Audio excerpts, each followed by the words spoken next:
What's up guys and welcome back to another video at ngayon ay samahan niyo akong pumasyal dito sa Lingayen, Pangasinan.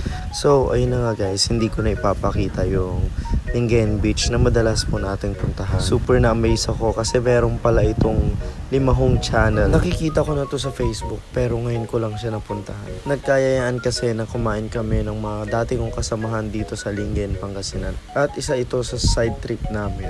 And kung makikita natin guys, napakaganda ng view dito, promise, preskong presko. Yun nga lang, kailangan yung mag-ingat guys kasi baka mahulog kayo dyan.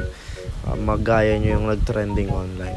Sabi nila kada hapon marami nagtatambay dito kasi sobrang nakaka-relax dito sa place na ito. At kasalukuyan din guys, meron silang tinatayong limahong tourism center dito.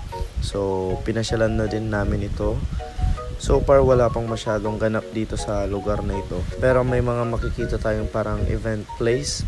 Siguro balikan na lang natin next time pag okay na lahat. At after ng konting gala ay dito naman tayo ngayon sa Narrow Cafe. Dito guys, napaka-cozy ng lugar. Tapos meron tayong view ng dagat. Lalo na pag nasa taas tayo. So ito nga pala ay Narrow Coffee Kitchen and Bar. So far so good naman yung mga foods nila and mga drinks.